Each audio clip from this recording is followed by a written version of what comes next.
Baik, Assalamualaikum warahmatullahi wabarakatuh. Sebelumnya terima kasih kepada Bapak Dika Darmansyah selaku dosen pengampu keperawatan gerontik untuk kegiatan ASKB kali ini. Untuk kelompok kami yaitu kelompok 4 terkait evidence based practice Rememory Reminance Terapi pada lansia demensia di Yayasan Pondok Lansia Puntri Sumena. Bisa dilanjut.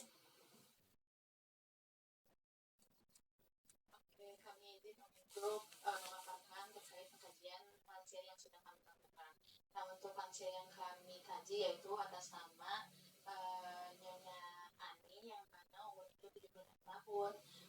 Untuk jenis kelaminnya perempuan, agamanya Islam, status cerai meninggal, diagnosa medisnya itu demensia. Untuk keluhan utamanya itu sering lupa dengan cucu dan juga anak, serta merupakan anak yang sudah tiada. Untuk riwayat penyakit sekarang itu adanya penurunan daya ingat, terus juga terkadang lupa waktu ataupun tempat, serta merasa kehilangan dan menyendiri di panti. Untuk riwayat kesehatan lalu dan juga keluarganya itu tidak ada riwayat penyakit berat yang signifikan. Boleh di next. Nah, untuk pola aktivitas sehari-hari dari Nyonya Ani sendiri itu, untuk pola istirahat dan tidurnya ini, Nyonya Ani terkadang terganggu karena sering merasa sedih akibat kehilangan suami dan juga ditinggalkan oleh anak-anaknya. Nah, untuk selanjutnya ada pola eliminasi, yang mana pola eliminasi ini terkait BAK dan juga BAB ini masih dalam batas normal, tidak ada inkontinensia dan juga tidak ada konstipasi yang berlebihan. Terus untuk selanjutnya ada pola makan dan juga minum, yang mana Nyonya Ani ini masih mampu dalam makan dan minum secara mandiri. Nafsu makannya juga masih cukup baik. Selanjutnya ada kebersihan diri. Nyonya Ani sendiri ini masih melakukan mandi dan juga memakai pakaian sendiri secara mandiri, namun masih perlu pengawasan untuk mencegah resiko jatuh. Terus untuk pola kegiatan atau aktivitasnya sendiri itu, Nyonya Ani ini masih kurang beradaptasi dalam aktivitas kelompok karena tadi mengalami kesedihan karena ditinggal oleh suami dan juga anaknya. Adapun untuk mobilisasinya sendiri masih mampu berjalan dan juga berpindah tempat secara mandiri, tetapi dengan langkah yang perlahan. Boleh dicek. Nah, selanjutnya untuk pemeriksaan fisik, yang mana dia didapatkan temuan utama itu keadaan umumnya itu kompospektis, tekanan darahnya itu 130/80, nah 82 kali per menit, dan untuk pernapasannya 20 kali per menit, suhu 36-30 derajat. Terus selanjutnya untuk integumen sendiri itu terlihat kulitnya itu keriput, terdapat dark spot atau kecoklatan di wajah dan juga tangan. Terus tidak ada lesi ataupun nyeri tekan, edema pun tidak ada. Untuk mata sendiri itu terlihat menggunakan alat bantu kacamata, alat bantu penglihatan, terus adanya penurunan visus atau penurunan penglihatan yang mana merupakan tanda penuaan. Selanjutnya itu ada muskuloskeletal yang mana terjadi penurunan kekuatan otot, terus juga postur tubuhnya itu kipotik atau membungkuk. Tetapi ROM ini masih dapat dilakukan dengan baik tapi terbatas. Untuk neurologisnya itu kesadarannya itu kosmetis, daya ingatnya itu sering lupa terhadap waktu dan juga tempat. Boleh di next. Nah, selanjutnya ada fungsi kognitif. Yang pertama itu ada daya ingat. Nah, untuk daya ingat sendiri itu adanya penurunan daya ingat sendiri. Terus untuk orientasi itu, di mana Nyonya Ani itu masih sering lupa waktu dan juga tempat, tetapi masih mengenali keluarga dan juga orang sekitarnya. Selanjutnya untuk komunikasi, untuk Nyonya Ani sendiri ini kooperatif, masih mampu menjawab pertanyaan dengan sederhana. Terus untuk konsentrasinya ini adanya penurunan konsentrasi, klien juga mudah terdistraksi. Untuk proses pikirnya itu, alur pikirnya itu lambat, namun masih dapat dipahami, serta membutuhkan waktu lebih lama untuk menjawab. Terus untuk persepsi ini itu halusinasi tidak ada, perilaku agresif pun tidak ada. Boleh di next.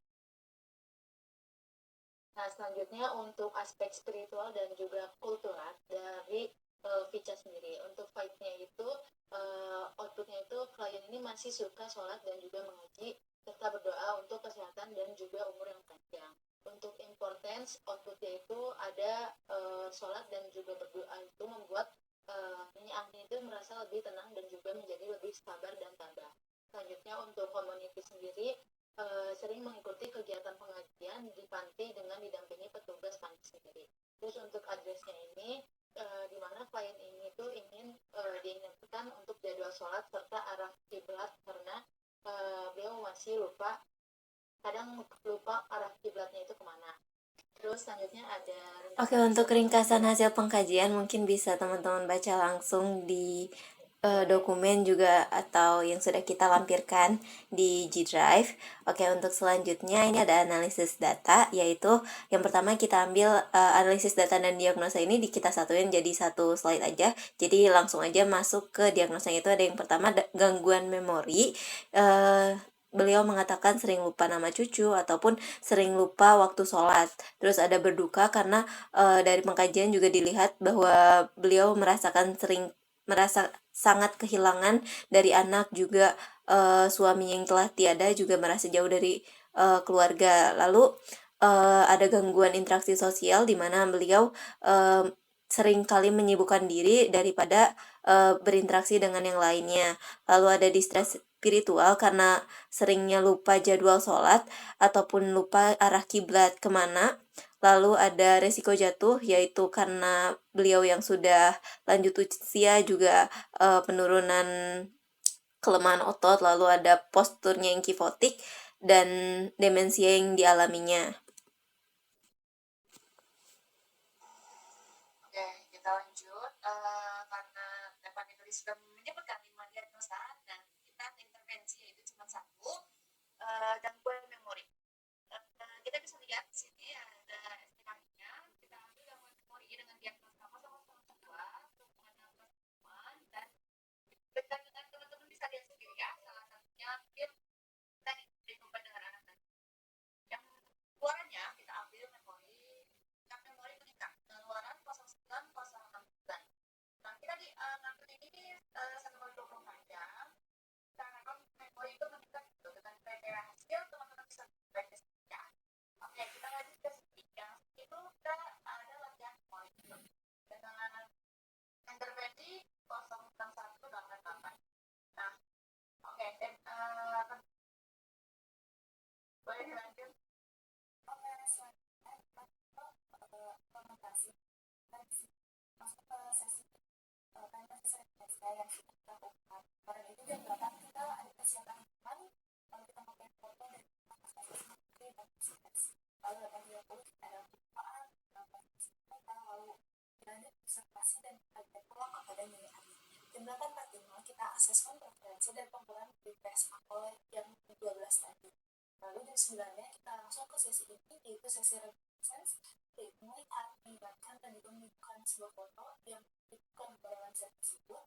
Lalu kita persilahkan di bagian untuk bercerita pengalaman atau memori masalahnya, sehingga dia bisa kembali dan merasa baru kembali pikirannya juga terisa kembali, sehingga kualitas hidup dia pun membaik. Lalu 9.40 setelah kita lakukan puas dengan sesi reminiscence, kita ada pengumpulan test juga menggunakan asesmen aktual dan kita bandingkan ide dan prosesnya. Lalu 9.45 kita ada evaluasi singkat dan terminasi sesi. Kita tanya lagi bagaimana perasaan tubuhnya setelah tadi kita melakukan terapi, dan setelah itu kita pendokumentasian dan selesai seperti itu. Kurang lebih 120 menit totalnya. Lalu ini yang tadi sesi reminiscence sudah, dan lanjut ke evaluasi somatik. Jadi di sini ada SOAP, teman-teman, subjek, objektif, assessment, dan binding. Untuk subjek sendiri, klien itu sempat mengatakan, saya ingat sekarang ini foto anak saya yang busuk, tadi sempat lupa, tapi ngelihat foto ini saya jadi ingat lagi. Untuk objektifnya, beliau tuh udah bisa nih ngenalin wajah anggota keluarganya, orientasi terhadap orang, kontak mata juga meningkat. Lalu untuk asesmennya, gangguan memori itu teratasi sebagian, dan untuk planningnya, tentukan penggunaan media foto seperti album kenangan secara berkala untuk stimulasi kognitif. Boleh di next.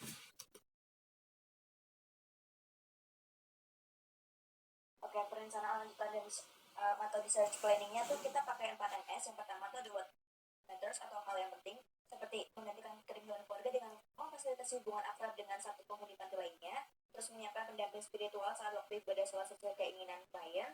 Lalu kedua dimension atau support cognitive itu melanjutkan terapi kenangan, kemudian latihan orientasi realita seperti memasang kalender harian besar dan jam dinding yang kontras. Lalu yang ketiga ada alat bantu visual seperti memasang penanda arah kiblat yang permanen biar klien tuh tahu. Kemudian ada medication atau manajemen obat. Kita tuh bisa menyarankan petugas tandingnya untuk menggunakan kotak obat harian atau pill box berlabel. Ini tuh biar si kliennya kan lupa ya teman-teman, dia demensia, jadi itu menurut kelompok sangat diperlukan.